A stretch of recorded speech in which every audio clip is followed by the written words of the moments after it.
Bienvenidos a Sin Miedo a los Spoilers. Hoy traigo El hombre de tiza, de C.J. Tudor. Una historia que empieza con un hallazgo imposible. Una chica muerta en el bosque. Y alguien que se acerca en silencio, la toca con cuidado y se lleva su cabeza en una bolsa. Y a partir de ahí, el pueblo aprende una verdad incómoda. Cuando el horror aparece, a veces no llega con gritos. Llega con tiza, mucha tiza. Si estás listo para un resumen extendido y lleno de spoilers, empezamos ya.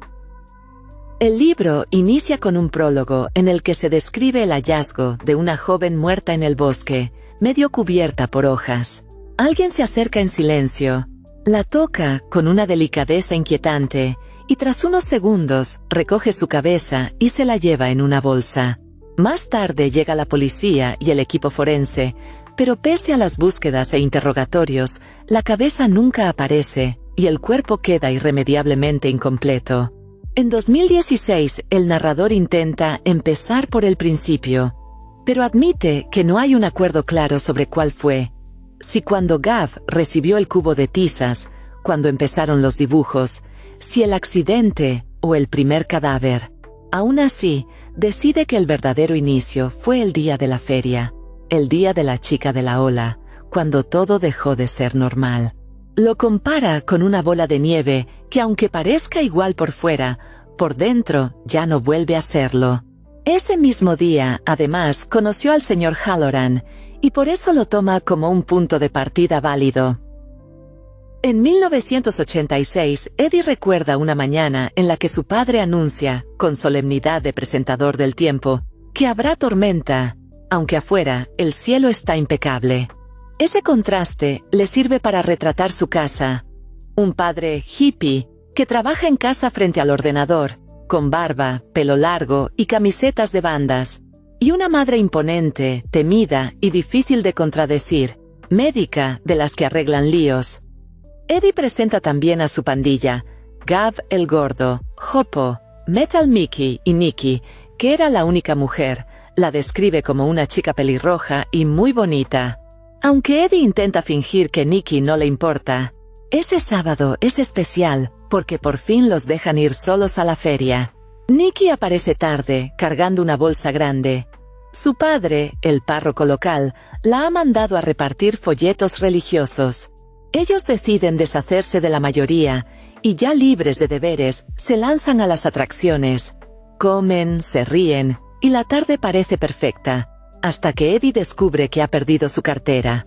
Sus amigos, impacientes por seguir disfrutando, lo dejan atrás para que busque solo.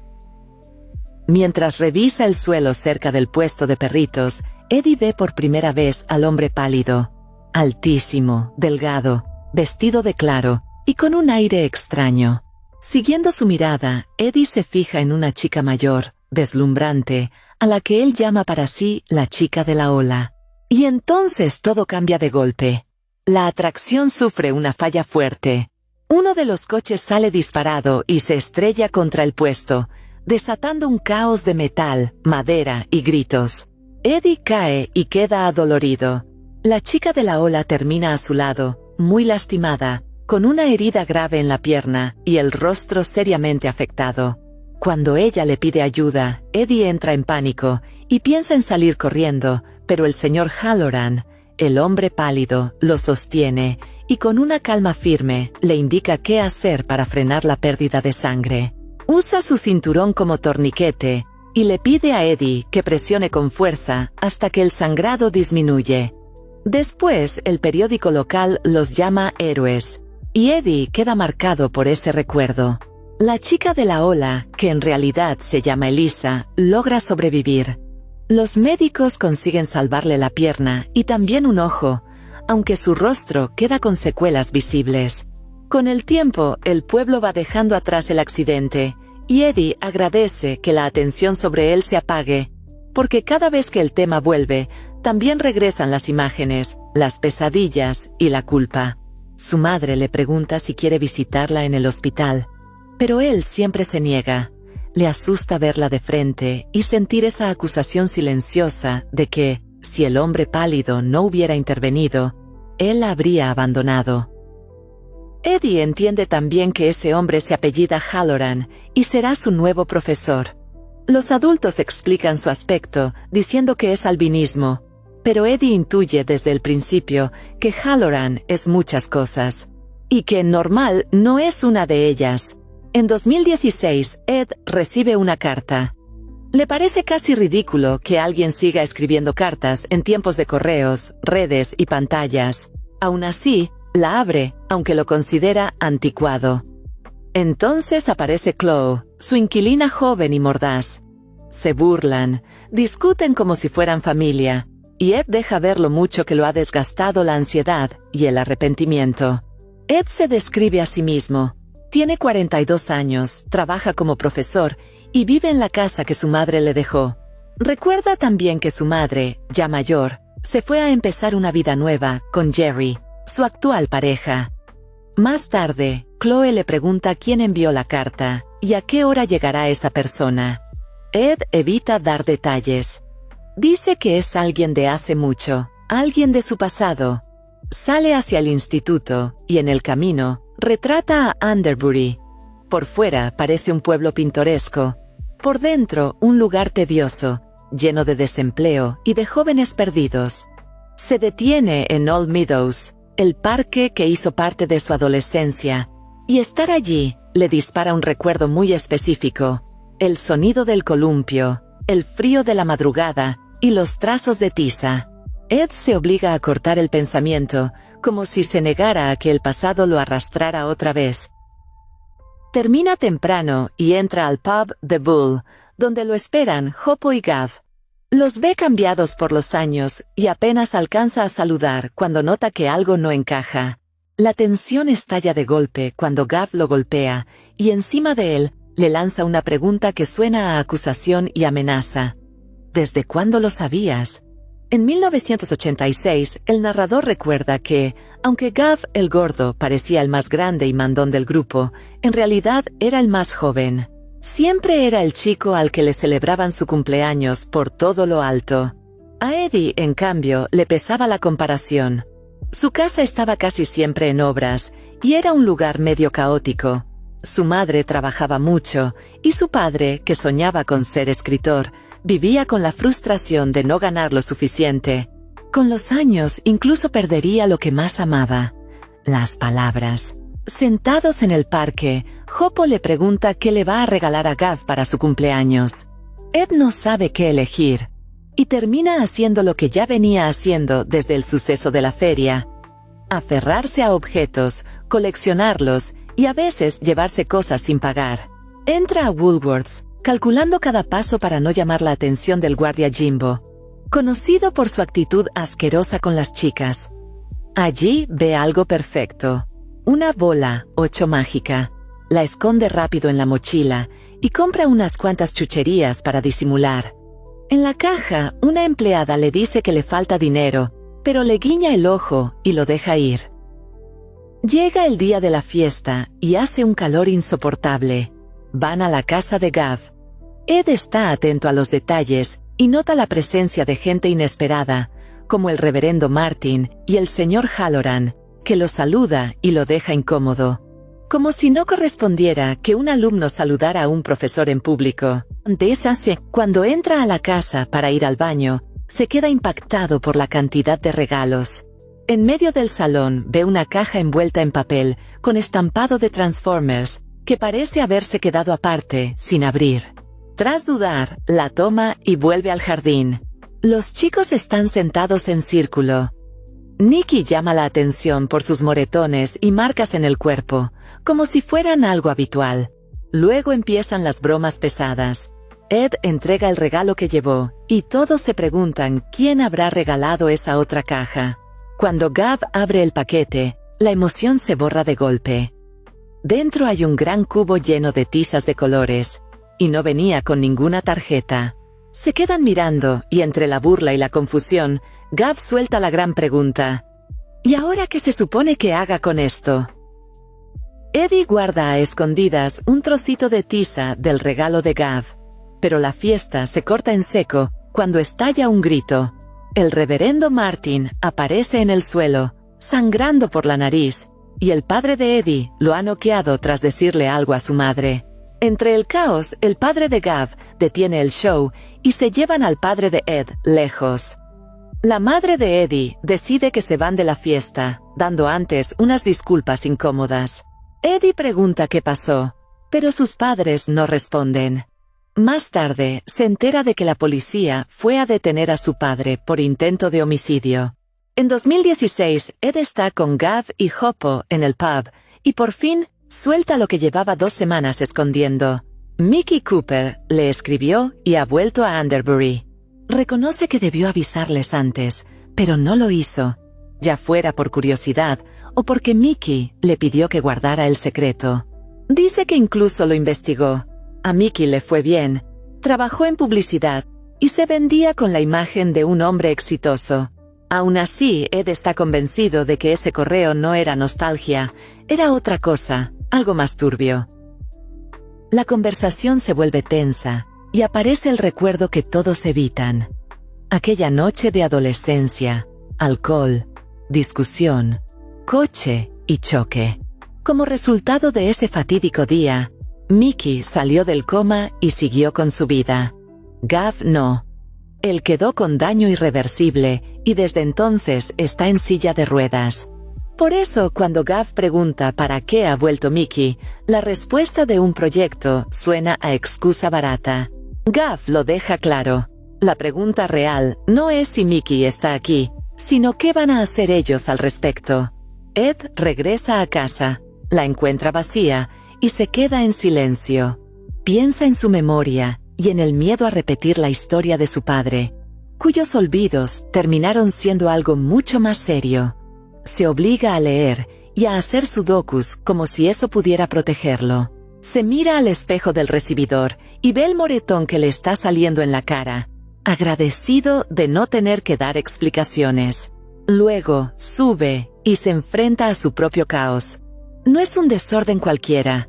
Es una colección enorme, ordenada en cajas etiquetadas con cosas de todo tipo. Aún así, le inquieta lo que dice de él. Por último se sienta en el escritorio y vuelve a abrir el sobre que recibió esa mañana. No hay palabras, solo un dibujo. Una figura colgada con una soga al cuello. Y cuando inclina el sobre la mesa, cae una nubecilla de polvo. Allí está, una tiza blanca. En 1986, Eddie vuelve a cruzarse con Halloran en el parque, y aunque al principio no sabe ni cómo saludarlo después de aquel día, termina acercándose. Halloran dibuja a la gente con esos pasteles que parecen tizas, y Eddie se queda impresionado. No es solo copiar figuras, es darles vida. Hablan un rato y salen recuerdos de infancia. Esos códigos secretos que inventaban con tiza para dejarse mensajes. Como si el barrio entero fuera un mapa del tesoro. Después, Eddie se interna en el bosque para reunirse con Gav, Hoppo, Metal Mickey y por fin, Nicky. Los chicos construyen la guarida, escondida entre ramas y hojas, y por un momento parece que todo podría volver a la normalidad, como si la fiesta y el golpe de su padre quedaran atrás. Pero Metal Mickey está inquieto, con prisa, y Eddie nota que Nicky tiene un moretón enorme, aunque ella intenta minimizarlo. Entonces, desde lo alto de la pendiente, empiezan a llover piedras y ladrillos. Son chicos mayores, entre ellos el hermano de Metal Mickey, y bajan como una jauría, burlándose y buscando pelea. El grupo sale disparado. Corren, trepan, arrastran sus bicicletas, hasta que logran escapar pedaleando sin mirar atrás. Más tarde se juntan maltrechos, rabiosos, con el día hecho pedazos, hasta que a Eddie, de pronto, se le ocurre algo que podrían hacer. Años después, en 2016, Ed se prepara para recibir a Mickey en su casa. Chloe lo ronda con su humor mordaz y una intuición afilada. Sabe demasiado, y deja claro que la visita no es casual. Le recuerda que el caso de Anderbury sigue siendo carne de titulares, con sus dibujos de tiza y su asesinato truculento, y que Ed es parte de esa historia, aunque pretenda vivir al margen. Ed intenta aferrarse a la rutina, pero Chloe termina clavándole la verdad. Lo investigó, sabe lo del cadáver, y que él fue uno de los chicos que lo encontró. Cuando Mickey llega, aparece pulcro, seguro, como si el tiempo no lo hubiera tocado igual. La conversación avanza con cortesía tensa. Mickey admite que tuvo miedo de volver a presentarse ante Gav y Hoppo, porque después del accidente y de todo lo que pasó, no estaba seguro de merecer otra oportunidad. Y entonces, suelta el motivo real. Quiere contar lo que ocurrió de verdad. Hacer un libro, o quizá un documento, porque los medios deformaron la historia y él ya no quiere seguir huyendo. Ed se niega. Está cansado de remover esa culpa vieja. Pero Mickey insiste. Adelantos, derechos, la promesa de arreglar lo que quedó roto. Y cuando Ed cree que ya no puede escuchar nada peor, Mickey lo remata. Dice que sabe quién mató a la chica de verdad. En 1986, las vacaciones de verano están a punto de terminar, y Eddie siente el mismo abatimiento que Gav. Volver a clases hará imposible seguir evitando a Sean Cooper, que aún no ha cumplido su amenaza. La tensión también se respira en casa. Su madre está irritable, estresada por la apertura de una nueva clínica en Underbury. Un día, regresando en bici, Eddie ve un pequeño grupo de manifestantes con pancartas pro vida. Reconoce caras del pueblo, incluso al reverendo Martin, y aunque no entiende del todo el trasfondo, percibe el veneno y el odio que desprenden.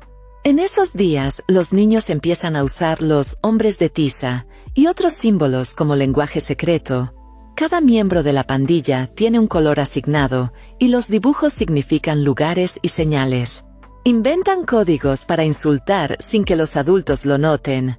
Poco después, Eddie recibe un mensaje de tiza azul, el color de Metal Mickey, citándolo con urgencia en la zona de juegos. Aunque el lugar tiene mala fama, va. Allí cae en una emboscada.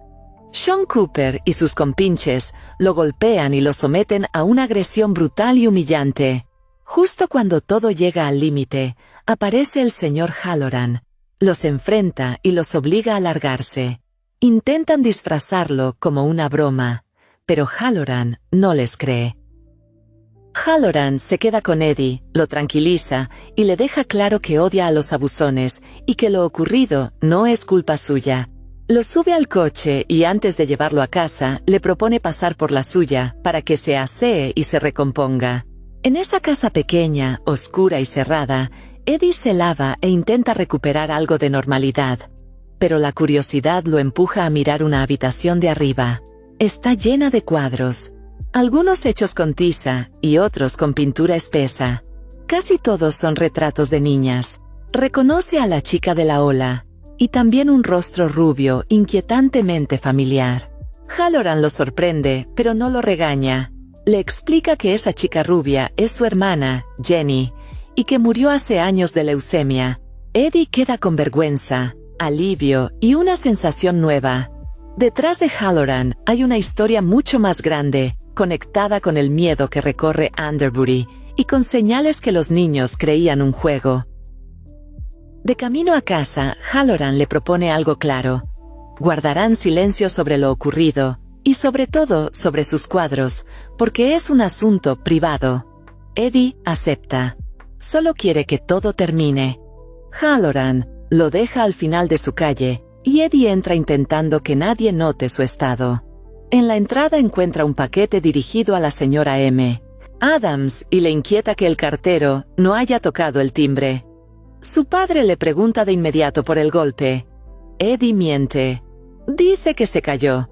Su madre aparenta cansancio, pero cuando pide tijeras para abrir la caja, algo en ella revela que no es un paquete cualquiera. Corta la cinta, abre las solapas. Y ambos se quedan helados. Dentro hay algo pequeño, rosado y ensangrentado, junto a un cuchillo, y un papel con 3 palabras que lo cambian todo. Asesina de bebés. Chloe ya está despierta con la radio a todo volumen. Ed baja destrozado. Ella le pregunta cuánto tiempo estuvo despierto. Ed lo minimiza. Dice que estaba borracho y que bajó por un antiácido, pero el sueño lo persigue. Chloe lo observa como si supiera que no es solo una resaca, y le pide que la siga. Abre la puerta, y Ed se queda mirando la chimenea de pizarra. Está cubierta de dibujos. Decenas de figuras blancas, hechas con tiza, una encima de otra. Muñecos de tiza. Como si el pasado hubiera regresado para recordarle que nunca estuvo enterrado. En 1986, el agente Thomas vuelve a casa para tomar notas del paquete y hacer preguntas.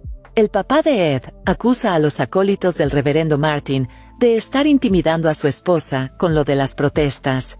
El policía pide pruebas y recuerda que protestar de forma pacífica no es ilegal. La madre de Ed señala lo que sí es delito: el acoso y las amenazas. Thomas promete investigar, pero el ambiente queda cargado. El padre de Ed, herido y furioso, suelta que si la policía no se encarga, lo hará él. Con las clases encima, Ed se reúne con los demás por última vez en casa de Gav, fingiendo normalidad. Sale el tema que lo envenena todo. Sean sabe lo de los hombres de tiza, del juego secreto. Metal Mickey lo niega, pero ya nada puede ser igual. Proponen inventar mensajes nuevos, recuperar control, pero el ánimo se cae. De regreso, Metal Mickey camina con Ed, y cuando hablan del paquete, Nicky suelta algo peor. Nadie se atreve a decir nada contra su padre, ni siquiera la policía. Y después suelta lo que hiela el aire. Odia a su padre. Le alegró que lo golpearan. Ojalá lo hubieran matado. En casa, la tensión no baja. La madre de Ed consuela a una chica rubia que llora en el sofá. Ed la reconoce. Es amiga de Elisa, la chica de la ola, a la que vio protestar fuera de la clínica. Ed recuerda también un domingo, en que encontraron un cadáver, semanas antes de empezar clases. La rutina sigue, y Halloran termina siendo el hombre de tiza, como si el apodo pudiera hacerlo menos inquietante. Otro domingo, Metal Mickey y Hoppo van por Ed con una noticia. Un chico cayó al río. Pedalean hasta el cordón policial y sacan una bicicleta, una BMX roja, con una calavera negra. Entonces todo encaja. Esa bici era de Sean Cooper. Se la habían robado. Sean la adoraba, y por eso se metió al agua al verla. La corriente era fuerte. Sean no nadaba bien. Esa noche Ed no logra dormir. Lo persigue la imagen de Sean cubierto de algas y barro, y también la idea del karma que Halloran mencionó. El padre de Ed entra a calmarlo. Ed pregunta por la muerte, por cielo e infierno, por si da igual haber sido bueno o malo. Su padre le dice que nadie lo sabe con certeza, pero insiste en algo simple. Lo que se hace en vida importa mientras se está vivo, porque las acciones afectan a otros aquí, ahora. Con esa respuesta, Ed intenta agarrarse a algo que no borra el miedo, pero al menos le dibuja un panorama. Esa misma noche, algo golpea la ventana, como piedritas lanzadas desde afuera. Ed corre la cortina y ve, bajo la luna fría, la silueta de Sean Cooper en el jardín. No es un Sean vivo. Está pálido, empapado, con la ropa hecha jirones, con un aspecto imposible. Aún así, le habla como si nada. Le dice que trae un mensaje. Lo obliga, con amenazas, a bajar. Ed sale por la puerta trasera. El aire corta la piel. Huele a humedad agria, a podredumbre. Sean le advierte que tenga cuidado con los hombres de tiza, y luego lo acusa. Le echa la culpa de todo. El terror se vuelve físico cuando Sean se acerca demasiado y Ed ve cosas que no deberían existir. Un brazo en un ángulo imposible, el blanco del hueso asomando. La mente intenta rechazarlo, pero el cuerpo reacciona antes. Entonces su madre lo llama desde dentro. En ese momento, un resplandor blanco inunda el lugar, y Sean desaparece. Ed se queda inmóvil. Mira al suelo. Donde estaban los pies de la aparición, queda un dibujo de tiza blanca, brillante sobre el asfalto. Parece una figura saludando desde un oleaje torpe. Hasta que entiende, no está saludando, está hundiéndose, está ahogándose. Ed entra corriendo, finge normalidad. Dice que quería agua. Vuelve a la cama. Esconde la ropa mojada y tiembla, pendiente de cualquier ruido. Al amanecer, abre la puerta trasera con desesperación, queriendo probar que todo fue un sueño. Pero el dibujo sigue allí. Intenta borrarlo. Se aferra a una explicación. Quizá alguien le jugó una broma. Y entonces cae en un detalle que lo desarma. Cada uno en la pandilla tiene su color de tiza, y la tiza blanca no pertenece a ninguno. Esa marca no encaja con sus reglas. Es otra cosa. Una señal. Una amenaza. En 2016, la madre de Ed lo llama. Hablan un poco de Jerry y de la influencia que tiene en su vida, y luego ella le pide un favor. Quiere viajar una semana con Jerry y necesita que Ed cuide a su gata Mittens. Ed acepta sin entusiasmo, sin discutir, y ella queda en llevársela al día siguiente. Ed vuelve al instituto. En clase está Danny Myers, un alumno inteligente, conflictivo. Ed está cansado, nervioso, como si esperara que algo malo ocurriera. Danny se despide con aparente calma, como si supiera algo. Para despejarse, Ed toma el camino largo hacia casa, cruzando el parque junto al río. El paisaje le trae recuerdos desagradables. El accidente de Sean. El peso de imaginarlo bajo la corriente. Y algo dispara otra imagen. Nikki. No es un recuerdo tierno. Es perturbador. Ed revive el momento en que la encontró sola, clavándose su propio crucifijo en la pierna una y otra vez. Él huyó entonces y nunca lo contó. Ahora el simple parecido le aprieta el estómago. En esa inquietud suena el teléfono. Chloe le dice que alguien encontró una cartera bajo una mesa. Era la cartera de Mickey. Si Mickey olvidó cartera y llaves, el hotel tuvo que darle otras. Y aún así, no hay señales de que haya vuelto. Ed intenta mantener la calma, se disculpa por su aspereza y decide comprobarlo en persona. Llama a Mickey. Buzón de voz. Va al Travelodge. En recepción lo atiende un joven con distintivo. Dodds. Ed pide que verifiquen si Mickey regresó la noche anterior. Tras dudar, llaman a Georgia, otra empleada, y ella confirma que Mickey no volvió al hotel esa noche. En 1989 llega el día del entierro de Sean Cooper, y no ocurre como Ed siempre imaginó los funerales. No hay día gris, ni lluvioso, ni gente vestida de negro. Ed no siente deseo de honrar a Sean. Ni siquiera entiende del todo la muerte. Pero el cementerio, y ese olor húmedo y rancio, le hacen presentir algo definitivo, frío y sucio.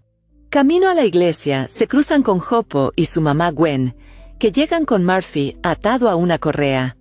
Hoppo se ve distinto, demasiado tenso, peinado elaborado, ropa formal, mirada inquieta. Gwen habla con voz débil, como si viviera pidiendo perdón, y explica que Murphy está mal. No pueden dejarlo solo. El papá de Ed lo acepta sin darle importancia y hasta le acaricia la cabeza al perro con lástima.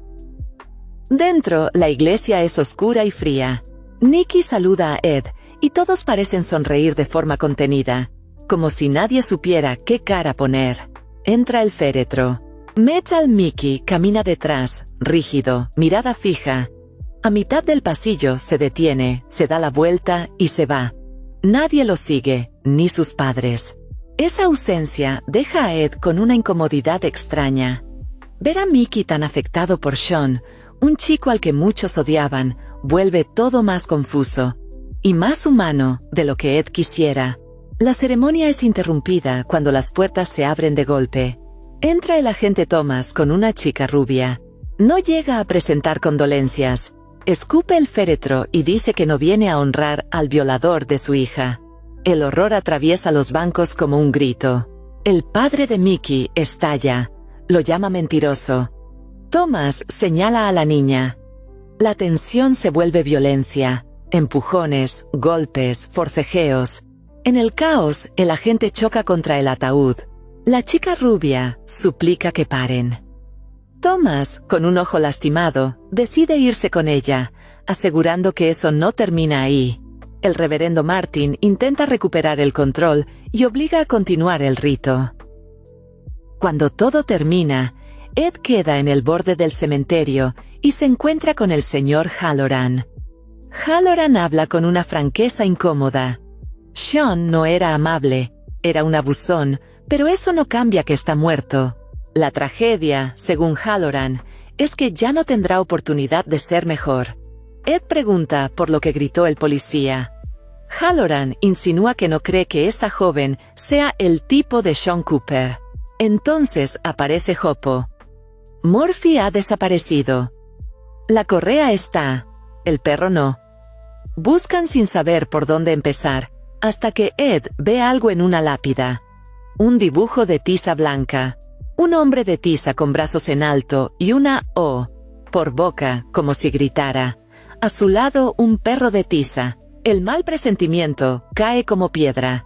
Ed no dice nada del dibujo. Empuja a Hoppo a moverse ya. Corren por la calle gritando, ¡Murphy! Pasan por la casa y no está. Vuelven al parque. Lo encuentran hecho un ovillo bajo un arbusto, cerca de la zona de juegos. Respira con esfuerzo, vomita una masa espesa, oscura, pegajosa, con sangre. No es vómito normal, es veneno. Hoppo lo abraza. Murphy da su último suspiro.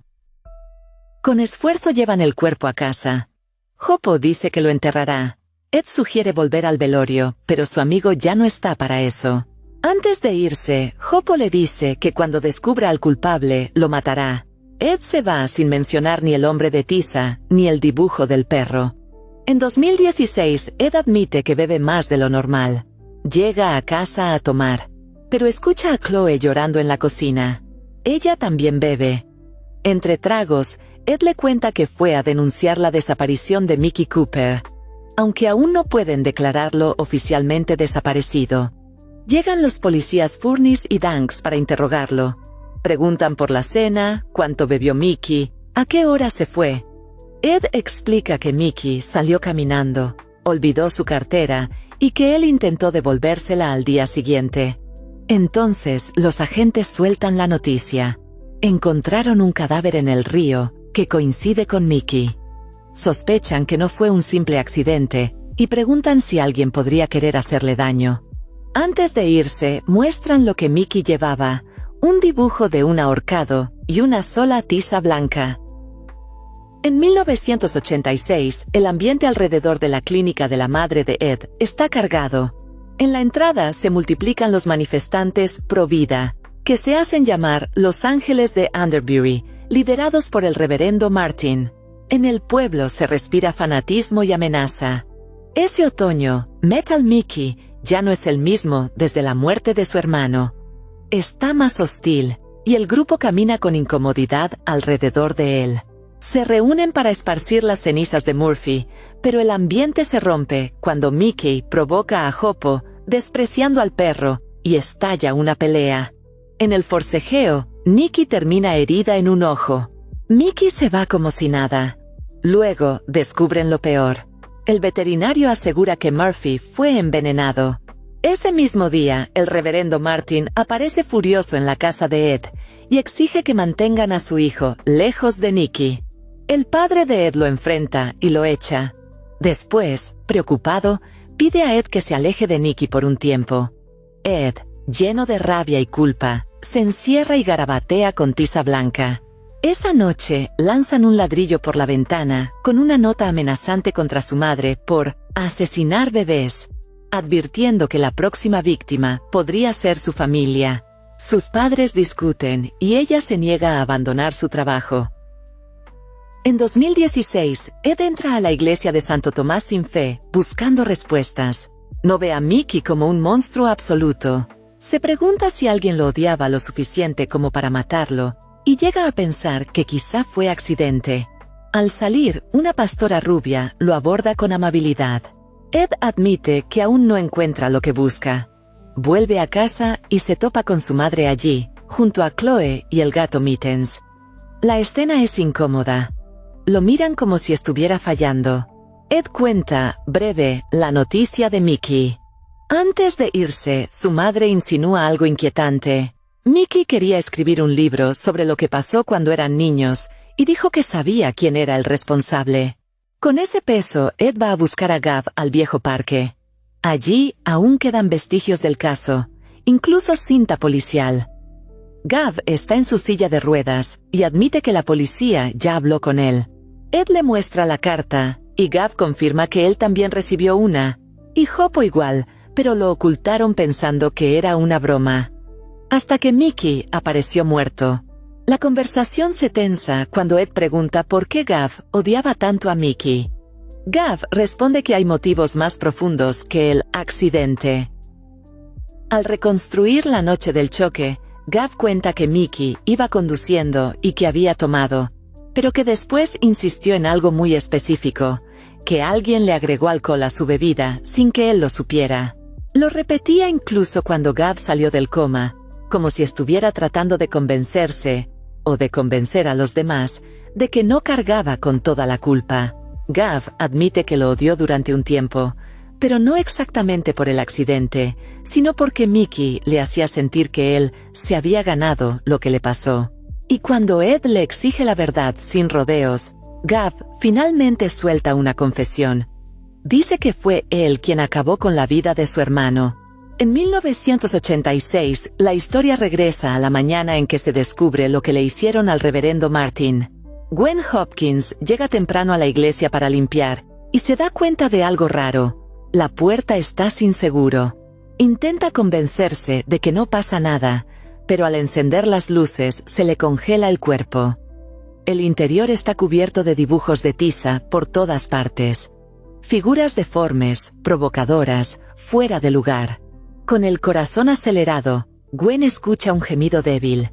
Sigue el sonido, y lo encuentra detrás del púlpito, encogido y completamente vulnerable, con heridas gravísimas en la cabeza y el suelo marcado por manchas oscuras. Y hay un detalle aún más perturbador.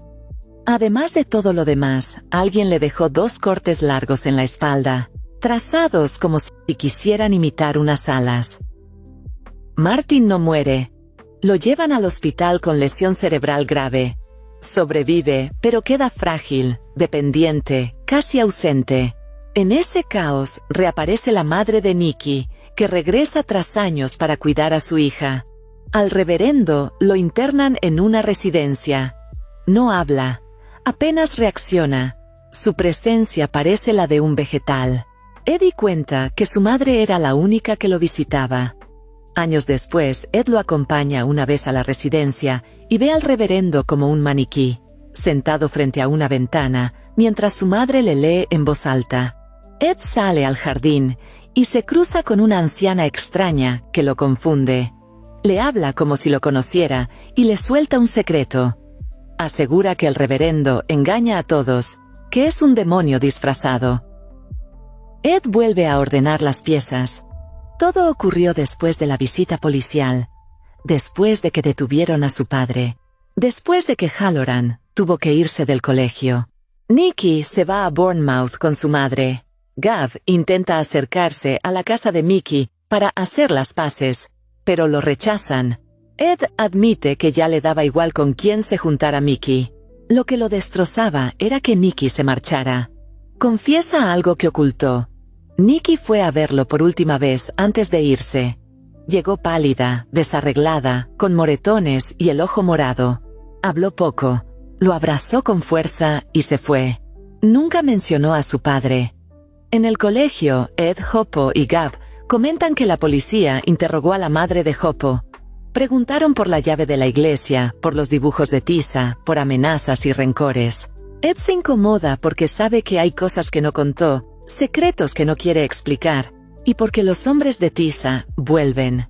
Cuando llega a casa, ve un carro desconocido. 2 policías hablan con sus padres y luego se llevan a su padre. Después se aclara. Su padre salió a caminar la noche del ataque a Martin. Había bebido whisky, se fue antes del cierre, y casi no recuerda un tramo de tiempo. La policía sospecha. Halloran interviene con un dato crucial. Vio al padre de Ed dormido en un banco del cementerio. Lo despertó y lo acompañó a casa. No había sangre ni signos de violencia. Eso lo libra. Pero abre otra pregunta. ¿Qué hacía Halloran en el cementerio a esas horas?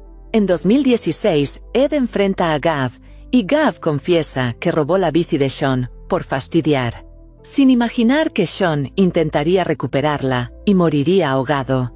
Gav también admite que vio lo que Sean le hizo a Ed, que lo vio todo y no lo ayudó. Dijo que Sean no era solo un abusón, era un psicópata. Menciona que después de la muerte de Sean, apareció un hombre de tiza ahogándose como mensaje. Ed asegura que no fue él. Ed vuelve a casa y por primera vez entiende de verdad a Gav. Una estupidez infantil se convirtió en tragedia, y Gav no podía preverlo. En 1986, Ed recuerda una frase de Halloran: uno no elige de quién se enamora. Tras el escándalo, obligan a Halloran a renunciar. El motivo real no es una falta comprobada, sino rumores. Que visitaba a Elisa cuando la madre de ella no estaba. Que miraba a las chicas. Ed admite que con 12 años no lo defendió, aunque sabía que era bueno y había ayudado a su familia. Por eso va a verlo a su casa. Halloran está demacrado, pálido, casi irreconocible. Ed le agradece por decir la verdad sobre su padre. Cuando menciona a Elisa, Halloran confiesa que ella era especial, que solo quiso ayudarla y ser su amigo.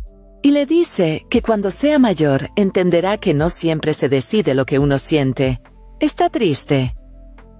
Ed regresa confundido. La pandilla se rompe. Nikki se va. Mickey tiene otros amigos. Ed se queda con Hoppo y Gav. Pero ya no es igual. En el pueblo, el miedo se instala.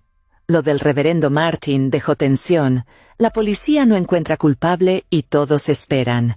Hasta que aparece una mano pálida entre hojas muertas. La señal de que lo peor ha llegado. En 2016, Ed amanece tras una noche de insomnio y sueños inquietantes. Intenta localizar a Hoppo, pero responde Gwen, cada vez más perdida por la demencia. Ed encuentra su abrigo hecho bola en el armario, y descubre manchas rojizas, como sangre. Una voz interna le dice que, borracho, pudo hacer cosas que no recuerda. Ed se asusta porque nota en sí mismo señales del deterioro mental de su padre. Cuando ve a Hoppo, este le confirma: Mickey murió ahogado en el río, como su hermano. Hoppo también recibió una carta como Gav. Aunque la policía habla de accidente, las cartas y coincidencias hacen que suba la paranoia. ¿Y si alguien está cerrando cabos y yendo por ellos? Ed intenta apoyarse en lo cotidiano y llama a Chloe, pero están fríos. Va a buscarla a su trabajo y le dicen que la despidieron hace un mes por su actitud y por pelear con una clienta. Ed pide detalles. La clienta era atractiva, de pelo rojo largo. Insiste en el nombre. Se lo dan en un papel: Nicola Martin. Nikki. En 1986, Ed tiene un sueño espantoso. Está en lo profundo del bosque, y aparece Sean, casi cadavérico, la boca agrietada, algo moviéndose donde deberían estar los ojos. Sean le habla y le deja claro que esa sería solo la primera vez de muchas. Ed mira alrededor. Troncos cubiertos de hombres de tiza blanca. No sabe quién los hizo. Todo se disuelve y Ed despierta temblando, con los bolsillos llenos de tiza, como si el sueño hubiera sido real. La pandilla ya está fracturada, pero un mensaje los reúne. Cada uno recibe una señal con tiza de colores. Encuentran un dibujo de una chica de tiza rota, y Ed entiende que deben ir al bosque. Siguiendo pistas, hallan dedos con un anillo, y luego un brazo cercenado. Hoppo quiere llamar a la policía para encontrar el resto del cuerpo. Alguien debe quedarse vigilando para que nadie toque nada, y Ed se ofrece. Se queda. Incluso toca los dedos. Cuando llegan los agentes, el anillo ya no está, solo queda la marca. Luego, encuentran el resto del cuerpo en distintos puntos. El pueblo se llena de rumores, cámaras y advertencias. Ed se siente culpable por el morbo ajeno y se compadece de Halloran, que una vez salvó a Elisa. En casa, Ed defiende a Halloran y admite que lo visitó hace semanas. Sus padres le prohíben volver a esa casa, como si supieran algo más. Ed promete, pero en secreto cruza los dedos, decidido a desobedecer. En 2016, Ed revisa papeles y recuerdos hasta encontrar una postal vieja con un número. Llama, es Nikki. Ella no se sorprende. Suena como si hubiera esperado esa llamada.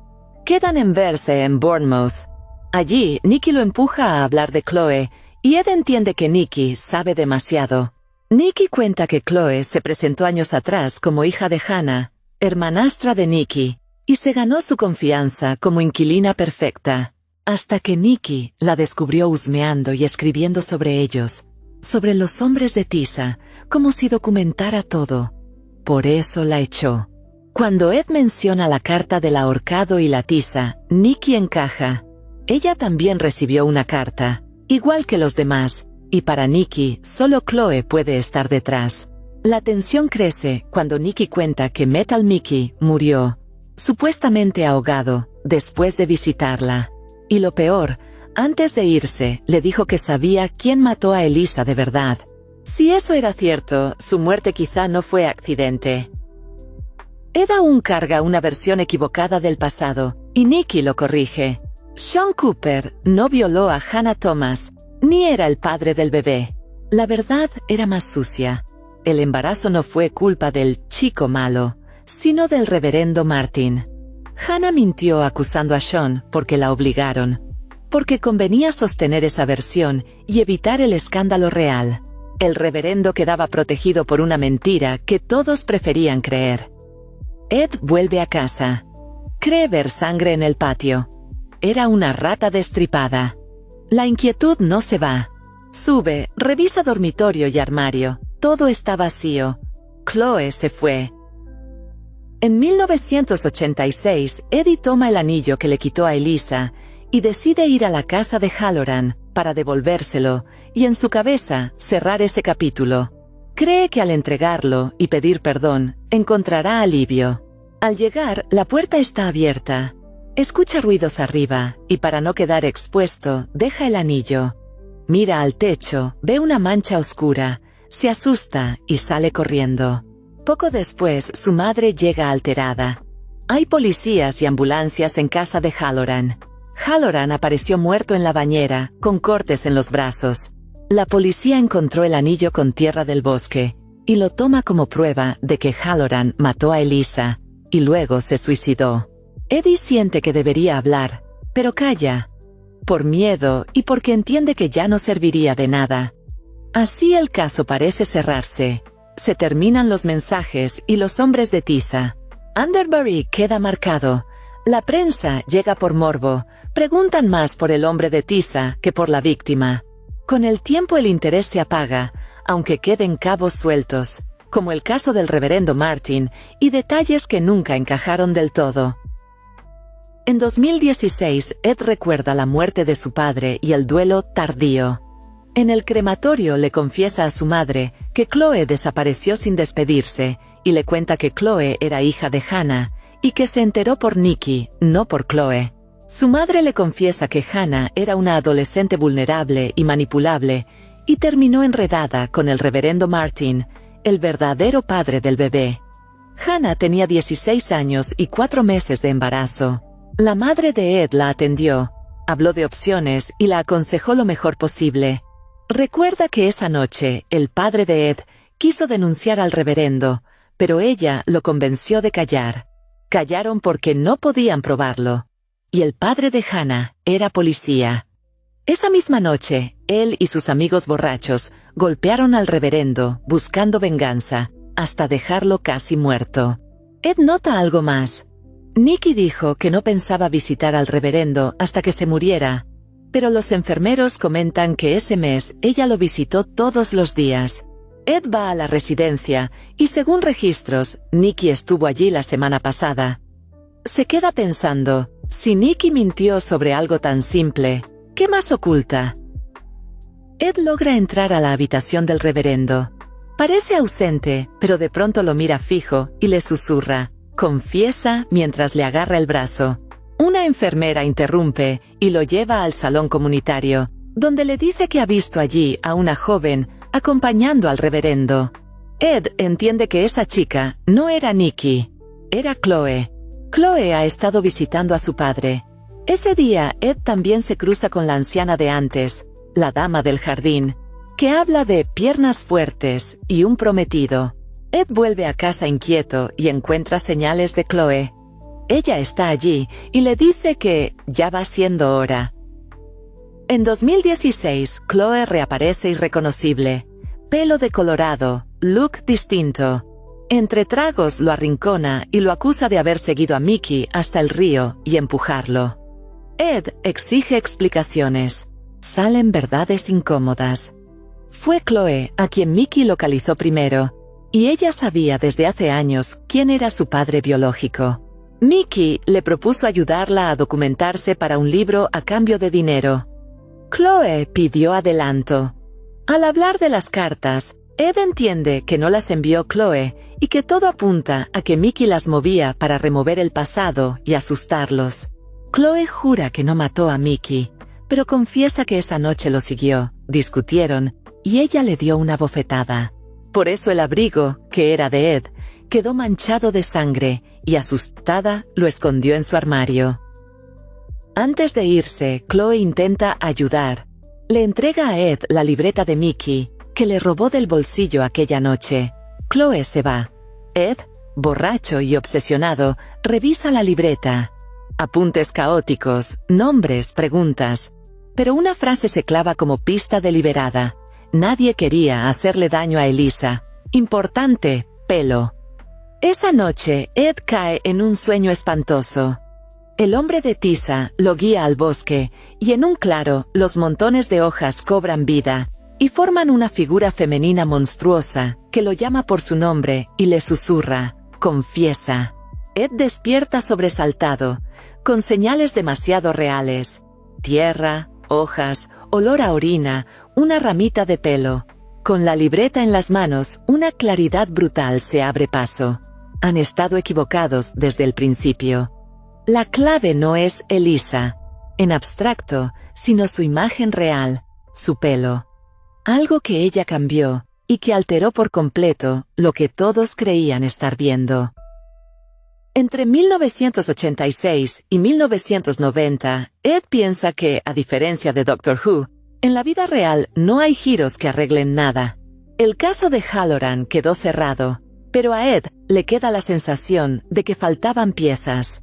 Con los años, el verano se borra un poco, mientras en su casa todo empeora. Su padre se deteriora mentalmente, su madre se consume.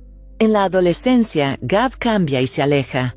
Al final, Ed solo conserva a Hoppo. Hoppo sale con Lucy y Ed con Angie.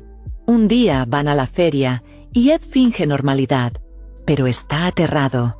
El recuerdo del accidente y de la ola vuelve con fuerza. Cree ver una figura y corre tras ella, convencido de que puede ser Halloran. Pero se encuentra con el verdadero hombre de tiza, un viejo feriante aterrador. Ed queda descompuesto, acepta que se equivocó, y poco después su relación con Angie se rompe. Ed siente que quizá nadie normal puede cargar con su pasado. Al volver a casa, ve a su madre llorando. Su padre ya no la reconoce. Ed la abraza y entiende que lo más cruel no siempre es un asesino, sino la memoria y lo que destruye.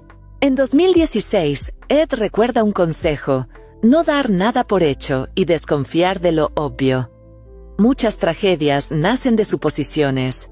En el caso de Elisa, todos asumieron cosas: que Halloran era el culpable, que ciertas personas no eran quienes parecían ser, que los indicios bastaban. Con los años, Ed siente que la historia quedó mal cerrada. Obsesionado, decide reabrir el pasado. Llama a Gav, Hoppo, Nicky. Va a The Elms a ver al ex policía Thomas. Ed plantea su duda. Quizá la policía se equivocó al culpar a Halloran. El tema, Hannah Reverendo Martin, aparece. Thomas se tensa. Defiende que Halloran no era el monstruo que pintaban, y describe al reverendo como manipulador y peligroso. Ed, buscando explicación alternativa, sugiere que Thomas pudo atacar a Elisa confundiéndola con Hannah. Todo se quiebra. Thomas reacciona con furia, se siente acusado, lo echa a gritos. Aún así, admite que sí pudo haber confusión y menciona que existió otra posible pista, pero no se investigó porque ya tenían culpable. Ed se va consternado y encuentra mensajes de voz. Hoppo y Gav dicen que ya saben quién mató a Mickey. En 2016, Ed se reúne con ellos. En el periódico dice que detuvieron a 2 chicos de 15 años por el ataque a Mickey. Ed no lo cree. Demasiado oportuno. Demasiado fácil. Como si la policía necesitara cerrar rápido. Mientras hablan, Ed conecta algo con fuerza. Todo encaja con lo que sospechaba. Se altera, se pone de pie, y cree saber quién mató a Elisa. Lo describe como un acto divino, cometido por alguien que se cree instrumento de Dios. Ed decide hablar con el reverendo Martin. Van a verlo y descubren que se escapó. La enfermera revela lo peor. Ese día, el reverendo recibió la visita de Chloe, que fue a despedirse. Ed entra en pánico. Sin esperar a la policía, sale corriendo hacia el bosque con Hoppo, mientras Gav se queda atrás a pedir ayuda. En el bosque encuentran a Chloe. Está con vida, pero muy débil, y tiene marcas rojas en el cuello, como si alguien la hubiera sujetado con demasiada fuerza. Intentan pedir ayuda y llamar a una ambulancia, pero casi no hay señal. En ese momento aparece el reverendo. Avanza con dificultad, con un aspecto inquietante, vestido con un overol de trabajo y cargando una herramienta pesada. Todo pasa en segundos. Se lanza contra ellos, deja a Hoppo gravemente afectado y luego intenta ir por Ed. Mientras se acerca, habla con un tono obsesivo, convencido de que no está haciendo nada malo, de que lo suyo es justicia. Ed, desesperado, lo enfrenta con la verdad. El reverendo no fue el responsable de Hannah. Lo que ocurrió fue distinto y mucho más retorcido. Fue tras Elisa por error, porque la confundió. Y después intentó arreglar su supuesto pecado, silenciando a cualquiera que pudiera contar lo que sabía. El reverendo se abalanza sobre Ed y lo deja al límite, sin darle espacio para respirar con normalidad. Ed está a punto de perder el sentido cuando se escucha un golpe seco. El reverendo se queda inmóvil de repente. La herramienta queda clavada en él, y todo se detiene. Ed cae al suelo, logra recuperar el aire, y al levantar la vista, ve a Nikki allí, manchada, temblando y llorando. Se arrodilla junto a él y repite, destrozada, que no lo sabía, y que debió haber llegado antes. Días después, Ed intenta poner en orden todo lo ocurrido. Por fin lo entiende. El reverendo terminó con Elisa por una confusión. Al verla como si fuera Hannah, la joven embarazada con la que había tenido una relación secreta, su fanatismo y su mente alterada explican lo que vino después, como si hubiera intentado corregir, a su manera, algo que él consideraba un pecado. Hoppo logra salir adelante. Le reconstruyen una parte de la oreja y el brazo queda con un pronóstico incierto. Ed intenta volver a la rutina e incluso decide poner su casa en venta. Nikki va a buscarlo. Y Ed comprende que el hecho de que ella hubiera visitado antes al reverendo con el cabello rubio pudo activar recuerdos y empujar la cadena de acontecimientos. Los dos saben que, aunque Nikki evitó algo peor, podría enfrentarse a consecuencias legales por lo que ocurrió con su padre. Ella consulta con su abogado y se marcha. Luego, llega el funeral de la madre de Hoppo. Hoppo admite que una parte de él se siente aliviado, porque la demencia fue durísima. En esa charla, Hoppo revela algo. Cree que Murphy no fue envenenado a propósito. Su madre, ya afectada, pudo mezclar por error veneno para babosas con comida. Él conectó cabos cuando algo similar casi ocurre con otra mascota y alcanzó a evitar otra tragedia.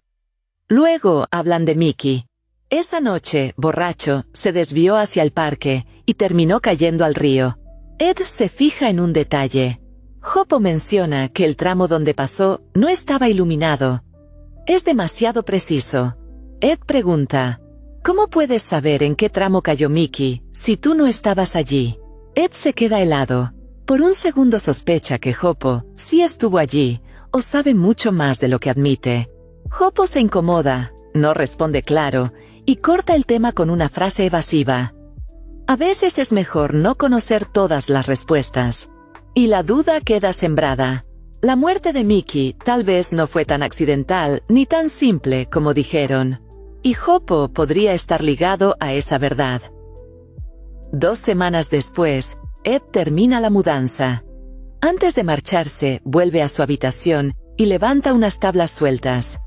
Allí escondía 2 cosas, un recipiente grande de plástico y una mochila vieja. Ese hallazgo lo arrastra a un recuerdo clave. Aquella mañana fría en que fue solo al bosque en bici y se encontró con lo que quedaba de Elisa. Primero vio una parte, luego otra, y al final lo más impactante. La parte que faltaba, colocada sobre hojas, era la cabeza. En vez de avisar, la tocó y la limpió con cuidado. Movido por una mezcla de obsesión, culpa y esa necesidad enfermiza de poseer la verdad, se la llevó. La guardó en la mochila. Dejó señales con tiza para que la policía encontrara el resto, sin esa pieza, y regresó a casa sin que nadie lo detuviera.